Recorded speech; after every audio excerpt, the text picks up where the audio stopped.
Hi, welcome to another episode of Play-Doh Talk. Um, this is a warning episode, a warning about dreams and what do they imply. What is what is like? I feel like before um, trying to make dreams come true, like there should be a big warning. And I'm saying this with an entire responsibility because I've been enticing people to follow their dreams and to follow their career path and kids and na na na. And I've never talked about how hard it is to do it. Like it's so hard, it's so scary. It's like the better the dream, the more scary it is. It's crazy. So I'm moving to New York, and this has been one of my biggest dreams in my life. And I've been in Chicago for 11 years. I turned 11 my 11th anniversary was on April 3rd, and I didn't even celebrate it because I was starting my new job in New York, and I've been experiencing so much panic and anxiety. I'm normally an anxious person. I mean, normally meaning I've suffered from anxiety and for a long time in my life, and adding a layer of following dreams and being bold. Maybe that's why I suffer from anxiety. But not really. I am at peace many times in my life. It's just anxiety. Sometimes when it hits hard and it's challenging. So I wanted to record this episode because it takes a lot of d- it takes a lot of discipline, resilience, but not even discipline or resilience. It just takes an amount of strength and an amount of like it's you need a support system to be able to overcome and become who you want to be.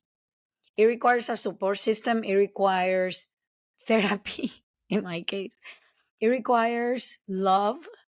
It requires a lot of love. It requires a lot of compassion and forgiveness to you to take the steps that you need to take to be able to take care of yourself, to be able to take medication in case that you're suffering from anxiety or panic attacks like me.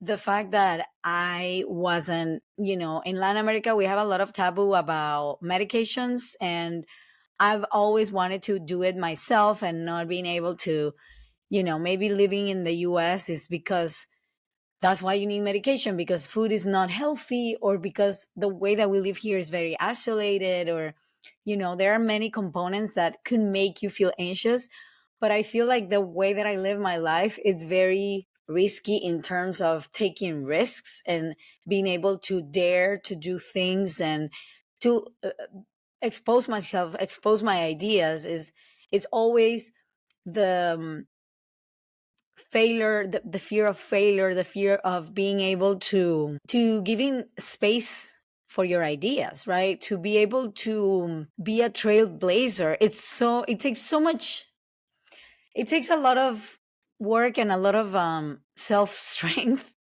And now I understand why these kind of people become who they are and become an inspiration because it's not easy. And I don't know if I was a natural at it, or is it because I'm becoming more aware of everything that I get more conscious and more scared? Is it the age? I don't know. But I don't think it's the age because I see young people go through what I'm going through. So I don't think it's an age thing. It's about just expressing who you are and being honest to who you are is scary. It doesn't matter what the dream is. It could be wearing a skirt. It could be as simple as wearing something different and being seen. It's just scary if you grew up in an environment where they didn't accept you, right? Or you were trying to fulfill expectations. So yeah, I take full responsibility of what I'm doing in terms of encouraging people to follow their dreams. It takes a lot of gut and a lot of help. It takes a lot of help. You need to ask for help. You need to be willing to put your pride aside and ask for help, because we cannot achieve any dreams by ourselves. It's not, it's impossible. And the beauty of it is everybody feels helpful helping, and people love helping. And sometimes it's ego that keeps us into this space of don't ask for help, or don't, you know, asking questions, you could look dumb, or anything that's stopping you from becoming who you are is not serving us, because it's boring. Because there is a reason why there, I feel like there are two kinds of fears and anxiety. One fear is the fear of knowing what you want, and the other fear is, after you know what you want, is actually becoming, embodying that. So the fear of becoming is happening, and I already went through the fear of I don't know what I want. It was terrifying. It was very terrifying, because you don't have a purpose, and you feel like, what is my purpose here? And it feels very daunting, and you feel like you don't have a place in the world. And that's just a phase of knowing what you want. And it takes time to know what you want, especially, if you are younger or older. If you already achieve a goal or a career, it takes guts to it takes guts, it takes curiosity, but it can also be scary, I think. And I'm always talking about my perspective. Maybe you grew up in an environment where it was very flexible and open. Some people are like that, grew up like that, but sometimes I feel like that environment doesn't give you a structure to actually do things, action things.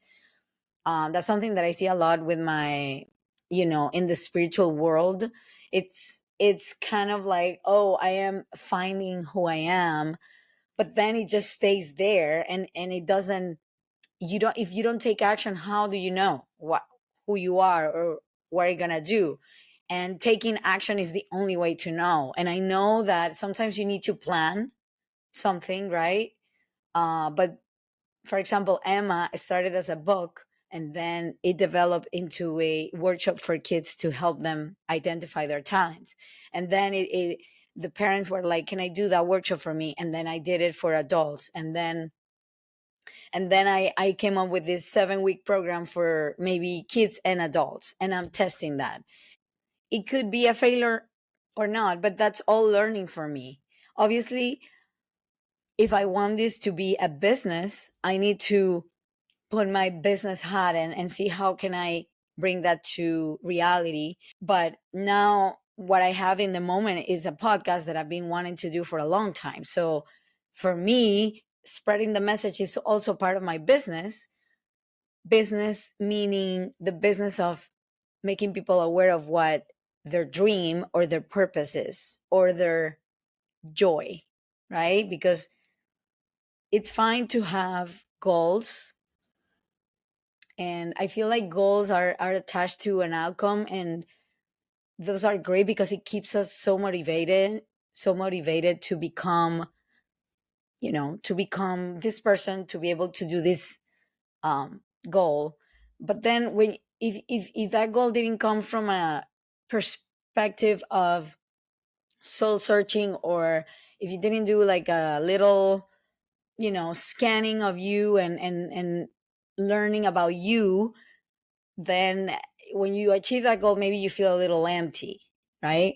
And that's okay, because you're finding who you are, right? And I don't have answers. I just have an experience that I can share, and hopefully this can unlock something in you. Um, and I know that this is not fun. It's kind of like, ugh, again, this talk about, you know, finding who you are. But I, yeah, I just wanted to share that, and the fact that I've been feeling a lot of fear. Yesterday I cried a lot, thinking of my friends and people that I've made in Chicago. I became the woman that I am, thanks to Chicago. I've been here. It's a long time. 11 years is a long time. I fell in love.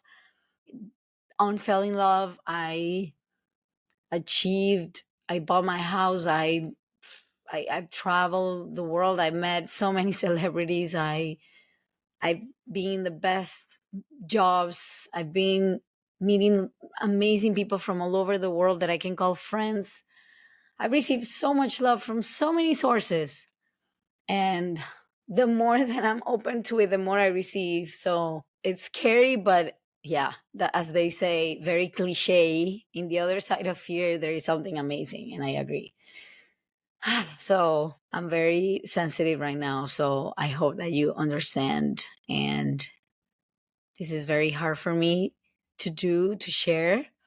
And I hope to hear you, see you next time. And happy weekend. Happy Monday. Happy Tuesday. I'll see you soon.